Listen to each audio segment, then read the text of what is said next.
ಲಕ್ಷ್ಮೀ ನಿವಾಸ ಸೀರಿಯಲ್ ಖುಷಿ ಮನೆಗೆ ಬಂದಾಯಿತು. ಸಿದ್ದೇಗೌಡರು ಭಾವನ ಮನಸ್ಸು ಗೆದ್ದಾಯಿತು. ಲಕ್ಷ್ಮೀ ನಿವಾಸದಲ್ಲಿ ಭಾವನಳ ಬದುಕಿನ ಬಗ್ಗೆ ಸಾಕಷ್ಟು ಬೇಸರ ಇತ್ತು.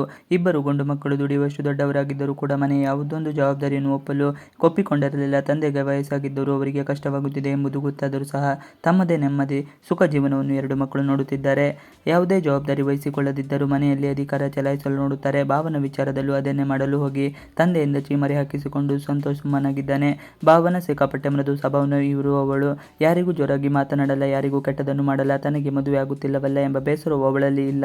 ಜೀವನ ಹೇಗೆ ಬರುತ್ತೋ ಹಾಗೆ ಸುಮ್ಮನೆ ನಡೆದುಕೊಂಡು ಹೊರಟು ಬಿಡೋ ಹುಡುಗಿ. ಆದರೆ ಈಗ ವಿಧಿಯೇ ಅವಳಿಗೆ ಎಲ್ಲದಕ್ಕೂ ಉತ್ತರ ಕೊಟ್ಟಿದೆ. ತಾನು ಬಯಸಿದ ಖುಷಿ ಭಾವನಳಿಗೆ ಸಿಕ್ಕಿದೆ. ಆಸ್ತಿಗಾಗಿ ಖುಷಿಯನ್ನೇ ಬಿಟ್ಟ ಸೌಪರ್ಣಿಕ. ಶ್ರೀಕಾಂತ್ ಸಾಯುವುದಕ್ಕೂ ಮೊದಲೇ ತನ್ನ ಆಸ್ತಿಯ ಬಗ್ಗೆ ವಿಲ್ ಬರೆದಿಟ್ಟಿದ್ದ. ರವಿಯ ಕುತಂತ್ರದಿಂದ ಆಕ್ಸಿಡೆಂಟ್ನಲ್ಲಿ ತೀರಿ ಹೋದ. ಈಗ ವಿಲ್ ಓಪನ್ ಮಾಡಿದಾಗ ಭಾವನಳಿಗೆ ಎಲ್ಲ ಅಧಿಕಾರ ನೀಡಲಾಗಿತ್ತು. ಸಮಾಧಾನವಾಗಿ ಮಾತನಾಡಿ ಭಾವನಳಿಂದ ಎಲ್ಲ ಆಸ್ತಿಯನ್ನು ಬರೆಸಿಕೊಳ್ಳುವ ಪ್ರಯತ್ನ ಮಾಡಿದರು. ಭಾವನಳಿಗೆ ಖುಷಿ ಎಂದರೆ ಪ್ರಾಣ ಎಂದು ಗೊತ್ತಿದ್ದ. ಲಕ್ಷ್ಮಿ ಆಸ್ತಿ ಕೊಡುತ್ತೀವಿ, ಮಗು ಕೊಡಿ ಎಂಬ ಡಿಮ್ಯಾಂಡ್ ಇಟ್ಟಳು.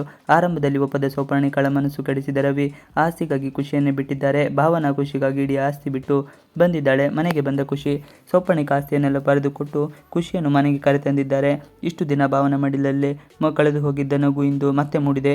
ಇದಕ್ಕೆಲ್ಲ ಕಾರಣ ಖುಷಿ ಹಾಜರಿ. ಮನೆಯಲ್ಲೂ ಖುಷಿಯನ್ನು ಚೆನ್ನಾಗಿ ನೋಡಿಕೊಳ್ಳುವವರು ಸಾಕಷ್ಟು ಜನ ಇದ್ದಾರೆ. ಸಂತೋಷ್ ಬಾಯಿ ಮುಚ್ಚಿಸಿದ ತಂದೆ. ಖುಷಿ ಮನೆಗೆ ಬಂದಾಕ್ಷಣ ಸಂತೋಷ್ ಕಿರಿಕಿರಿ ತೆಗೆದಿದ್ದಾನೆ. ಆಸ್ತಿಯ ಮೇಲೆ ಸಂತೋಷ್ ಕಣ್ಣು ಹಾಕಿದ್ದ. ಭಾವನಳಿಗೆ ಆ ಬಗ್ಗೆ ಸೂಕ್ತವಾಗಿ ತಿಳಿಸಿದ್ದ. ನೀನು ಮನಸ್ಸು ಮಾಡಿದರೆ ಲಕ್ಷ್ಮೀ ನಿವಾಸ ಉದ್ಧಾರ ಆಗುತ್ತದೆ, ಯೋಚನೆ ಮಾಡು, ಸಹಿ ಹಾಕಬೇಡ ಎಂದು ಹೇಳಿದ್ದ. ಆದರೆ ಅಮ್ಮ ಮಗಳು ಆಸ್ತಿಗೆ ಆಸೆ ಪಡದೆ ಈ ಮಗುವನ್ನು ಕರೆದುಕೊಂಡು ಬಂದಿದ್ದು ಸಂತೋಷ್ಗೆ ಹಿಡಿಸಲಿಲ್ಲ. ಆದರೆ ಶ್ರೀನಿವಾಸ್ ಕಷ್ಟಕ್ಕೆ ಆಗದ ಗಂಡು ಮಕ್ಕಳಿಗೆ ಸರಿಯಾಗಿ ಉತ್ತರ ಕೊಟ್ಟು ಭಾವನಳ ಪರವಾಗಿ ನಿಂತಿದ್ದಾರೆ. ಸಿದ್ದೇಗೌಡರಿಗೆ ಥ್ಯಾಂಕ್ಸ್ ಹೇಳಿದ ಭಾವನ. ಮನೆಗೆ ಖುಷಿ ಬಂದಾಕ್ಷಣ ಭಾವನೆಗೆ ನೆನಪಾಗಿದೆ ಸಿದ್ದೇಗೌಡರು ಅಂದು ಖುಷಿಯನ್ನು ಜೋಪಾನ ಮಾಡಿದ್ದರು ಎಂಬ ಋಣ ಅವಳಿಗೆ ಇತ್ತು. ಈಗ ಖುಷಿ ಮನೆಗೆ ಬಂದ ಖುಷಿಯನ್ನು ಹಂಚಿಕೊಳ್ಳಲು ಕಾಲ್ ಮಾಡಿದ್ದಾಳೆ.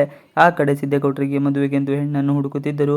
ಸಾಕಷ್ಟು ಫೋಟೋಗಳನ್ನು ಸಿದ್ದೇಗೌಡರು ಮುಂದೆ ಇಟ್ಟು ಒಪ್ಪಲು ಹೇಳದಿದ್ದಾಗ ಭಾವನಳೆ ಕಾಲ್ ಬಂದಿಗೆ ಆ ಮಗುವಿನ ತಾಯಿ ನನ್ನುಡಿಗೆ ಎಂಬುದು ಇನ್ನು ಸಿದ್ದೇಗೌಡರಿಗೆ ತಿಳಿಯದಾಗಿದೆ.